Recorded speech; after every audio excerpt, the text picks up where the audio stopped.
She told me over dinner, a regular Thursday evening, plates of lasagna cooling on the table, the soft hum of their refrigerator filling the spaces between. Our conversation, it wasn't even said in anger or desperation, just a matter-of-fact tone that made my skin crawl. "I want to see other guys," she said as casually, as if she were mentioning the weather. "I feel like I've missed out on life."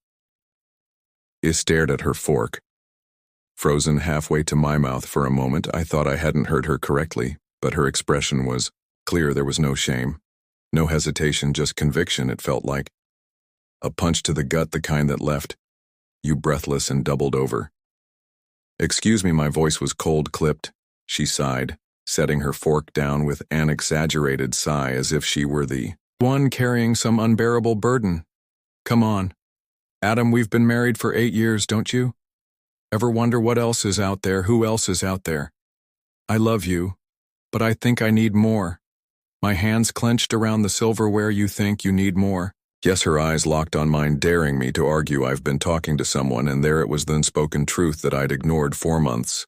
Dismissing the late-night texts and secretive smiles as harmless thales, I told myself to keep our marriage intact. Shattered in an instant. My stomach churned and my pulse pounded in my ears. Who, the word came out like a growl. Her lips pressed into a thin line. "Does it matter?" "Yes, it matters. CLA. Who, her defiance faltered for a moment, her gaze dropping to the table, but then she squared her shoulders. "His name is Tyler. He works at the gym." I'd met Tyler once or twice. Young, cocky, and full of himself. The kind of guy who thrived on attention and flexing in mirrors. I hadn't thought much of him at the time, but now, his smirk burned in my memory like a brand. I stood abruptly, the chair scraping against the floor. Claire flinched, but I didn't care. I needed airspace, anything, but the suffocating weight of betrayal. "Where are you going?" she asked, her voice tinged with irritation. As if I were overreacting out, I snapped. Grabbing my keys that night, I didn't sleep. I sat in my truck in the driveway, staring at the darkened house, Andre playing every moment of our marriage, the laughs, the arguments, the quiet morns over coffee. How had it come to this? By morning I had a plan. Claire thought she held all the cards. She thought she could humiliate me, toss our marriage aside like an old pair of shoes and get away with it, but she underestimated me. I wasn't going to beg or plead. I wasn't going to cry. I was going to make her regret ever crossing me. The first step was gathering evidence.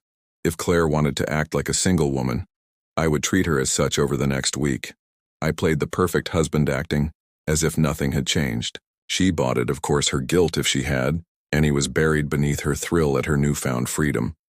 Meanwhile, I hired a private investigator, discreet but thorough. He provided me with photo stacks and even video evidence of her and Tyler together. It was worse than I'd imagined. Late-night meetings, hotel rooms, stolen kisses in the parking lot of the gym. They weren't even subtle. The second step was confrontation, not with Claire, not yet with Tyler. I'd waited for the right moment, and it came one Friday evening when I knew he'd be closing up the gym. I walked in just as he was locking the doors. He looked up surprised, but not alarmed. "Hey man, gym's closed," he said, flashing that infuriating grin. "I'm not here to work out," I replied, my voice steady. "I'm here to talk about CLA." Thigran faltered, and for a moment I saw a flicker of fear in his eyes. "I don't know what you're talking about." "Cut the crap, Tyler.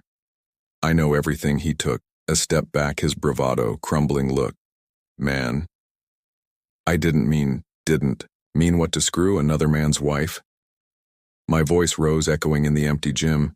"You think you're some kind of hotshot taking what isn't yours? You're nothing but a coward," he stammered, but I didn't let him finish. I stepped closer, towering over him. "Stay away from her. If I see you near her again, you'll regret it." By the time I left, he looked like a scared puppy. Good, let him squirm. The third step was CLA. I waited for her to come home from her supposed girls' night, armed with a folder of evidence and a resolve as cold as ice, when she walked through the door, laughing at a text on her phone. I was sitting in the living room, the folder on the coffee table. "We need to talk," I said. She froze, the smile vanishing from her face. "What's this about?" "Sit down." Reluctantly, she obeyed. I slid the folder toward her, open it.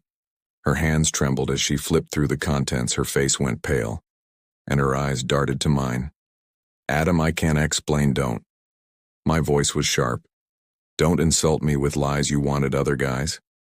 Congratulations. You got one, but now, everyone's going to know what kind of woman you really are.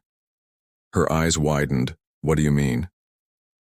I leaned back, arms crossed. I've sent copies of this to your parents, your friends, and your boss by Monday. Your little secret will be public knowledge. She gasped, horror edged across her face. You wouldn't try me. Tears streamed down her cheeks, but I felt nothing, no pity, no remorse. She'd made her bed and now she would lie in it. The fallout was swift and brutal. Her parents disowned her. Her friends abandoned her. Her boss fired her for violating company values. Tyler quit the gym, unable to face the whispers and stares. Claire's perfect little world crumbled, leaving her isolated and humiliated. As for me, I moved on. I filed for divorce and sold the house, using the money to start fresh. I'd wasted enough years on someone who didn't deserve me. It was time to reclaim me life, and Claire, she'll think twice before betraying someone again.